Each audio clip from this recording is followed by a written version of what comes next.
Subscribe करें हमारे state media channel को, देखिए देश विदेश की बड़ी खबरें। नरिया स्थित प्राथमिक विद्यालय के समीप बिजली विभाग से सेवानिवृत्त बालमुकुंद पांडे का मकान है। बालमुकुंद पांडे की लगभग 2 साल पहले मौत हो चुकी है। मकान में इस समय उनकी पत्नी सुनीता पांडे और बेटी दीपिका पांडे रहती थी। बालमुकुंद पांडे का एक बेटा अखिलेश इलाहाबाद हाई कोर्ट में अधिवक्ता है। दूसरा बेटा अंजनी चोलापुर में पोल्ट्री फार्म हाउस में काम करता है। अंजनी आज घर पर आया था तो दरवाजा नहीं खुला और अंदर से दुर्गंध आ रही थी।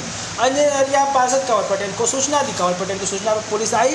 पुलिस अंदर घुसी तो सुनीता पांडे का शव बेडरूम में जमीन पर पड़ा हुआ था। वही दीपिका पांडे का शव बरामदे में पड़ा हुआ था। अभी तक ये स्पष्ट नहीं है कोई चोट है या नहीं है। अगर चोट है तो किस तरह की है। कम से कम ये 3 तारीख के आसपास की घटना संभावित है और इस आधार पर कि 2 तारीख तक के अखबार पढ़े गए हैं, 3 तारीख का अखबार नहीं टच हुआ है। जो शव था वो अर्धनग्न अवस्था में था? नहीं, ऐसा नहीं था, कपड़े थे लेकिन पूरा शरीर चूँकि गल गया था, कीड़े पड़ गए थे तो उतने पार्ट फटे हुए थे। और इनका ये जो बेटा है छोटा वाला, ये 3 तारीख को यहाँ आया है। इस बात की पुष्टि ये कर रहा है। यहाँ आया था, उसके बाद भी 2 बार आया, लेकिन इसका कहना है कि अंदर नहीं गए, न दरवाज़ा घर खुलवाया। प्राथमिक दृष्टया क्या लग रहा है?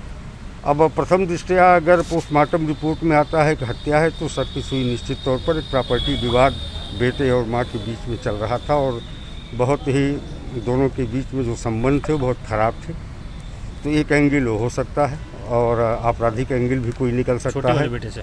हाँ, छोटे बेटे को लेकर के, क्योंकि माँ और बेटे के बीच में संबंध बिल्कुल ठीक नहीं थे और प्रॉपर्टी बेचने का भी मामला चल रहा है। जो बड़ा बेटा था उसने अपने हिस्से की प्रॉपर्टी बेच दी है। छोटा बेटा भी अपने हिस्से की प्रॉपर्टी बेचना चाहता था और 7 तारीख को छोटे बेटे के खाते में 1 लाख रुपए भी आए हैं।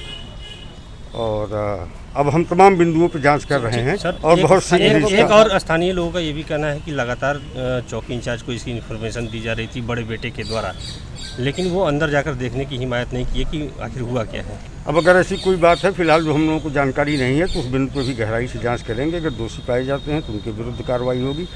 लेकिन फिलहाल आज जो सूचना मिली है उसके आधार पर, क्योंकि बाहर से ताला बंद था लेकिन बीच में करीब 1.5-2 फीट की ऐसा रास्ता है जिससे अंदर प्रवेश किया जा सकता है, उसी रास्ते से खुदा करके दरवाज़ा अंदर से खुलवाया गया है और वहाँ पे महिला शव मिले हैं और सारे बिंदुओं पे हम जांच कर रहे हैं और बहुत जल्द ही इसका अनावरण सुनिश्चित। और कोई सवाल है किसी का? भैया मैंने चौकी इंचार्ज महोदय को फ़ोन किया, हमने एसओ साहब को किया, फिर सीओ साहब को किया। चौकी इंचार्ज महोदय हमको लगता है 5 से 10 मिनट के अंदर आ गए और इसके बाद फिर उन्होंने कहा कि अब अंदर ये लड़का है तो इसको हम लोगों ने अंदर बुलाया, उनके बेटे को अंदर बुलाया। तो फिर अंदर हम लोग छेनी और हथौड़ी मंगा के, अंदर से ताला बंद था तो अंदर तोड़वाया गया। हम लोग अंदर जाने के बाद हम लोग फिर अंदर गए तो पूरा दरवाज़ा सब खुले थे। अंदर के दरवाज़ा खुले थे तो वहाँ पे देखें कि मतारी और बिटिया दोनों, कोई इधर कोई उधर पड़ा हुआ था दम बिना कपड़े के। सामान भी बिखरे हुए थे? सामान भी कुछ बिखरे हुए थे चौकी पे। तो ये बताया जा रहा है कि जो बड़ा बेटा दिल्ली में रहता है इनका, वो लगातार चौकी इंचार्ज को फ़ोन कर रहा था। ये ऐसी कुछ जानकारी? जी हमको जानकारी नहीं है, इसकी जानकारी हमको नहीं मिली। उनकी बहू हमको फ़ोन की थी आज और कल, तो मैंने कहा ठीक है हम चले जा रहे हैं। तो मैं जब कल नहीं थे, आज हम आए हैं, तो मैं सुबह यहाँ शाम को 3:30 बजे मैं पहुँच गया। क्या लग रहा है कि दुश्मनी किसी से था या कि परिवार? ये हम कैसे बता दें? किसी दुश्मनी था? आप लोग तो मोहल्ले नहीं, ऐसा उनसे किसी से कोई उनसे कोई खराबी नहीं थी ना, उनसे कोई किसी से बातचीत होती थी, ऐसा कोई मामला ही नहीं था।